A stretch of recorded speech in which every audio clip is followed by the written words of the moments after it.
राधे राधे। कैसे हैं आप सब? स्वागत है आपका अपने YouTube चैनल पर। हर रोज़ हमारी नई वीडियो पाने के लिए चैनल को सब्सक्राइब करें, वीडियो पे लाइक करें और कमेंट करें। तो सुनिए भागवत गीता के तीसरे अध्याय के श्लोक। जयायसी चेत्कर्मण सते मता बुद्धिर्जनार्दन तत्किं कर्मणि घोरे मां नियोजशीस केशव। अर्थात अर्जुन ने कहा, हे जनार्दन, हे केशव, यदि आप बुद्धि को काम कर्म से श्रेष्ठ समझते हैं तो फिर आप मुझे इस घोर युद्ध में क्यों लगाना चाहते हैं।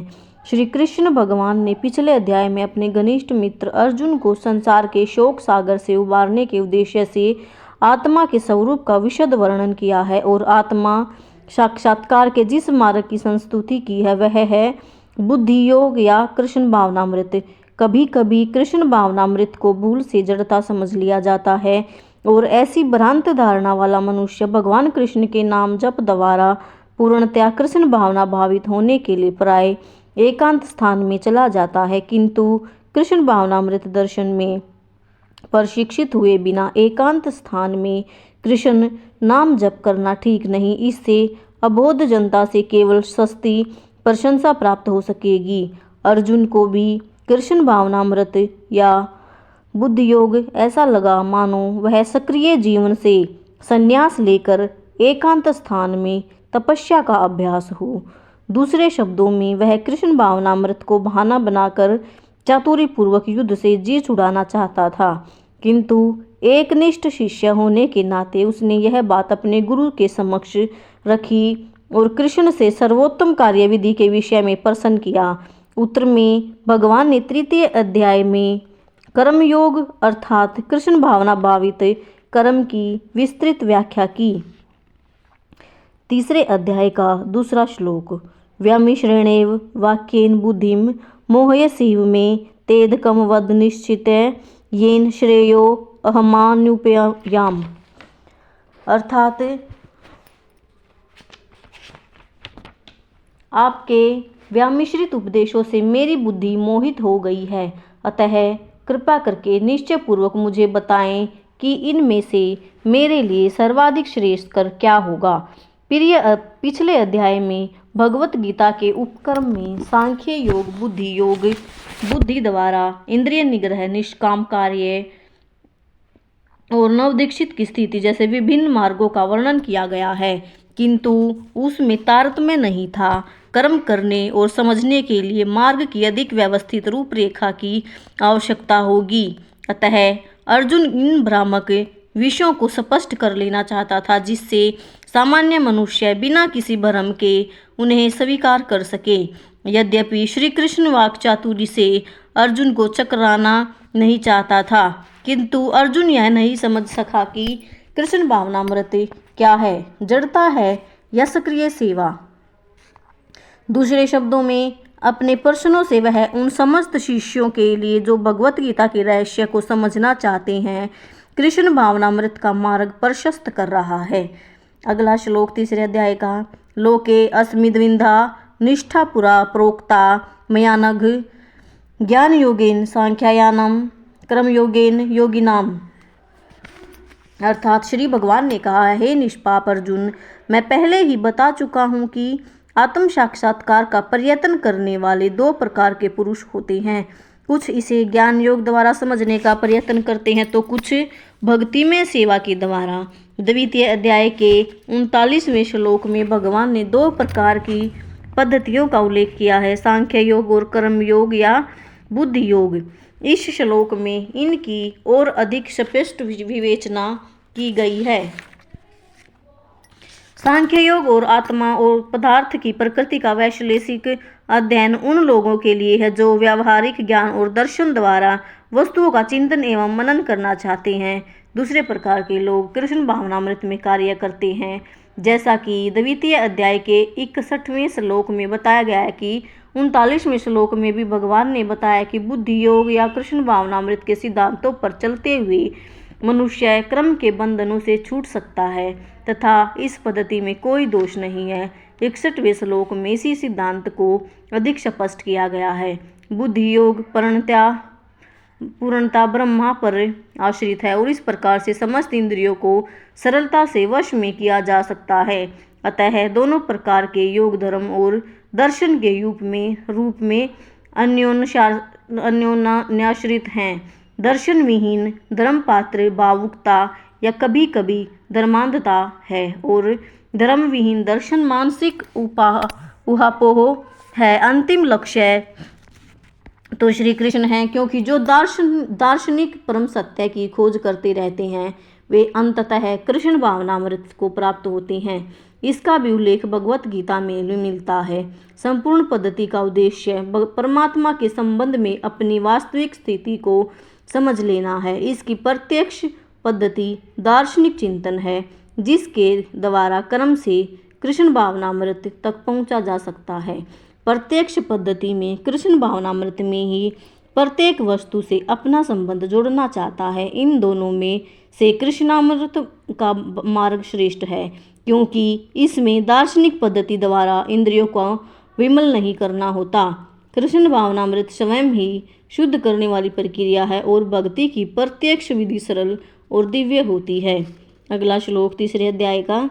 न कर्मणा मनारंभा अत्रे कर्म्यम पुरुषो अश्रुते न च संन्यासनादेव सिद्धिम समधि गच्छति। अर्थात न तो कर्म से विमुख होकर कोई कर्म फल से छुटकारा पा सकता है और न केवल संन्यास से सिद्धि प्राप्त की जा सकती है। भौतिकतावादी मनुष्यों के हृदयों को विमल करने के लिए जिन कर्मों का विधान किया गया है उनके द्वारा शुद्ध हुआ मनुष्य ही संन्यास ग्रहण कर सकता है।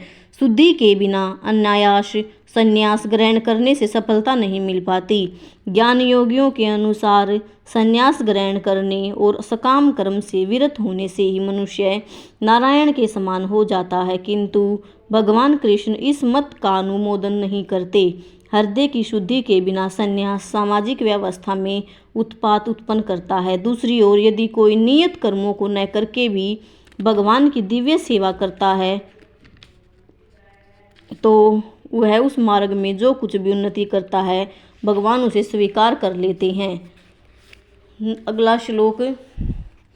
न ही कश्चित् अक्षमपि जातु तिष्ठतः कर्मकृत कार्यते हयावश्य है कर्म सर्वशः प्रकृति जरगुणे ही। अर्थात प्रत्येक व्यक्ति को प्रकृति से अर्जित गुणों के अनुसार विवश होकर कर्म करना पड़ता है। अतः कोई भी एक क्षण भर के लिए बिना कर्म किए नहीं रह सकता। वह देहधारी जीवन का प्रसन्न नहीं है, अपितु आत्मा का यह स्वभाव है कि वह सदैव सक्रिय रहता है। आत्मा की अनुपस्थिति में भौतिक शरीर हिल भी जा नहीं सकता।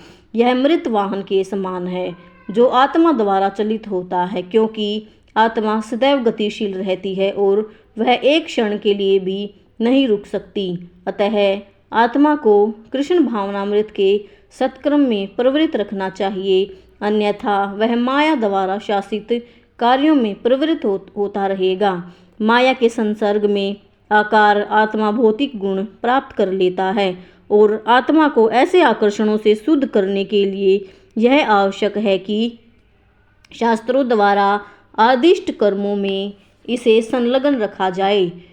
किंतु यदि आत्मा कृष्ण भावनामृत के अपने स्वाभाविक क्रम में निरत रहता है तो वह जो भी करता है उसके लिए कल्याणप्रद होता है। यदि कोई कृष्ण भावनामृत अंगीकार कर लेता है तो भले ही वह शास्त्रानुमोदित कर्मों को न करे और ठीक से भक्ति न करे, चाहे वह पतित भी हो जाए तो इसमें उसकी हानि या बुराई नहीं होगी। किंतु यदि वह शास्त्रानुमोदित सारे कार्य करे और कृष्ण भावना भावित न हो तो ये सारे कार्य उसके किस लाभ के हैं। अतः कृष्ण भावनामृत के इस स्तर तक पहुँचने के लिए शुद्धिकरण की प्रक्रिया आवश्यक है। अतएव संन्यास या कोई भी शुद्धकारी पद्धति कृष्ण भावनामृत के चरम लक्ष्य तक पहुँचने में सहायता देने के लिए है, क्योंकि उसके बिना सब कुछ व्यर्थ है। अगला श्लोक। कर्मेंद्रियाणि संयम्य यः आस्ते मनसा स्मरन् इंद्रियार्थान्विमूढ़ात्मा मिथ्याचारः स उच्यते। अर्थात जो कर्मेंद्रियों को वश में करता है किंतु जिसका मन इंद्रिय विषयों का चिंतन करता रहता है वह निश्चित रूप से स्वयं को धोखा देता है और मिथ्याचारी कहलाता है। ऐसे अनेक मिथ्याचारी व्यक्ति होते हैं जो कृष्ण भावनामृत में कार्य तो नहीं करते किंतु ध्यान का दिखावा करते हैं, जबकि वास्तव में वे मन में इंद्रिय भोग का चिंतन करते रहते हैं। ऐसे लोग अपने अबोध शिष्यों को बहकाने के लिए शुष्क दर्शन के विषय में भी व्याख्यान दे सकते हैं, किंतु इस श्लोक के अनुसार वे सबसे बड़े धूर्त हैं। इंद्रिय सुख के लिए किसी भी आश्रम में रहकर कर्म किया जा सकता है, किंतु यदि उस विशिष्ट पद का उपयोग विधि विधानों के पालन में किया जाए तो व्यक्ति की कर्मशः आत्मशुद्धि हो सकती है। किंतु जो अपने को योगी बताते हुए इंद्रिय तृप्ति के विषयों की खोज में लगा रहता है, वह सबसे बड़ा धूर्त है। भले ही वह कभी कभी दर्शन का उपदेश क्यों न दे, उसका ज्ञान व्यर्थ है, क्योंकि ऐसे पापी पुरुष के ज्ञान से सारे फल भगवान की माया द्वारा हर लिए जाते हैं। ऐसे धूर्त का चित्त सदैव अशुद्ध रहता है, अतएव उसके यौगिक ध्यान का कोई अर्थ नहीं होता। अगला श्लोक, यस्तेन्द्रियाणि मनसा नियम भारभते अर्जुन कर्मेंद्रिय कर्मयोगम सक्तः स विशिष्यते। अर्थात दूसरी ओर यदि कोई निष्ठावान व्यक्ति अपने मन के द्वारा कर्मेंद्रियों को वश में करने का प्रयत्न करता है और बिना किसी आसक्ति के कर्मयोग प्रारंभ करता है तो वह अति उत्कृष्ट है।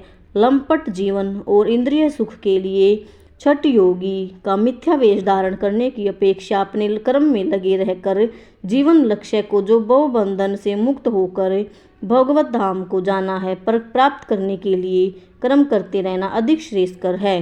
प्रमुख स्वार्थ गति को तो विष्णु के पास जाना है। संपूर्ण वर्णाश्रम धर्म का उद्देश्य इसी जीवन की प्राप्ति है। एक गृहस्थ भी कृष्ण भावनामृत में नियमित सेवा करके इस लक्ष्य तक पहुंच सकता है। आत्म साक्षात्कार के लिए मनुष्य शास्त्रानुमोदित संयमित जीवन बिता सकता है और अनासक्त भाव से अपना कार्य कर सकता है। इस प्रकार वह प्रगति कर सकता है। जो निष्ठावान व्यक्ति इस विधि का पालन करता है वह उस पाखंडी को से कहीं श्रेष्ठ है जो अबोध जनता को ठगने के लिए दिखावटी आध्यात्मिक का जामा धारण करता है। जीविका के लिए ध्यान धरने वाले प्रवंचक ध्यानी की अपेक्षा सड़क पर झाड़ू लगाने वाला निष्ठावान व्यक्ति कहीं अच्छा है। राधे राधे।